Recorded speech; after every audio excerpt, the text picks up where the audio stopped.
हिंदू पौराणिक ग्रंथ पद्म पुराण के अनुसार बहुत समय पहले प्रतिष्ठानपुर नामक नगर में कौशिक नाम का एक ब्राह्मण रहता था। वह कोढ़ से पीड़ित था।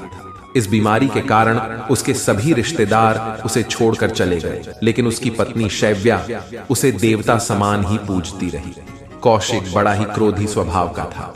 वह शैव्या का अपमान करता रहता था, फिर भी वह उसकी भली बुरी बातें सुनती रहती और साथ ही अपना पतिव्रत धर्म निभाती रहती। एक दिन कौशिक ने अपनी पत्नी शैव्या से कहा, अभी कुछ दिन पहले मैंने यहाँ एक सुंदर वैश्या को जाते देखा था।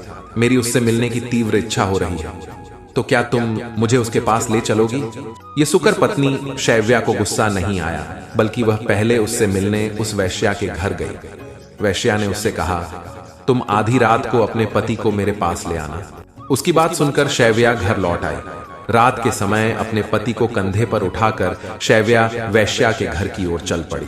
उसे रास्ते में सूली पर उल्टा लटके मांडव ऋषि मिले, जिस पर चोरी का संदेह था, इसलिए मांडव ऋषि को उस सूली पर चढ़ा दिया गया था। हालांकि ऋषि अपनी मंत्र शक्ति द्वारा भी बच सकते थे, लेकिन वे बचपन में चींटियों को कांटे चुभोकर उन्हें कष्ट पहुंचाया करते थे। वह जानते थे यह सजा उसी के फल स्वरूप मिली है। वहां काफी अंधेरा था, जिसके चलते शैव्या के पति का पैर सूली पर लटके ऋषि से लग गया, जिससे सूली हिलने लगी और ऋषि का दर्द बढ़ गया।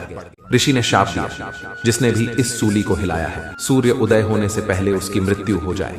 तब शैव्या बोली, हे ऋषिवर, मेरे पति का पैर अनजाने में आपकी सूली से लग गया है, कृपया शाप वापस ले लें। ऋषि अपनी बात पर अड़े रहे। तब शैव्या बोली, ऋषिवर, आप शाप वापस ले लें, अन्यथा कल सूर्य उदय ही नहीं होगा। इतना कहकर वह अपने पति को लेकर वैश्या के घर की ओर ले जाने लगी। पतिव्रता शैव्या के वचन के चलते सूर्य उदय नहीं हुआ। ऐसा कई दिनों तक चलता रहा। चारों तरफ तबाही का मंजर था। ये देख सभी देवतागण ब्रह्मा जी के पास पहुंचे। तब ब्रह्मा जी ने कहा, शैव्या ही इस समस्या का निराकरण कर सकती है। ब्रह्मा जी पतिव्रता नारी शैव्या के पास पहुंचे। शैव्या ने ब्रह्मा जी को बताया कि अगर कल सूर्य उदय हुआ तो उसके पति की मृत्यु हो जाएगी।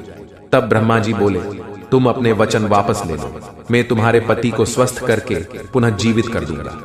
शैव्या ने ऐसा ही किया और अपने पति के प्राण भी बचा लिए। कौशिक जब स्वस्थ हुआ तो उसे अपनी गलती का एहसास हुआ। इस तरह दोनों दंपत्ति सुखपूर्वक रहने लगे। तो ऐसी थी पतिव्रत भारतीय नारी शैव्या की कहानी। धन्यवाद।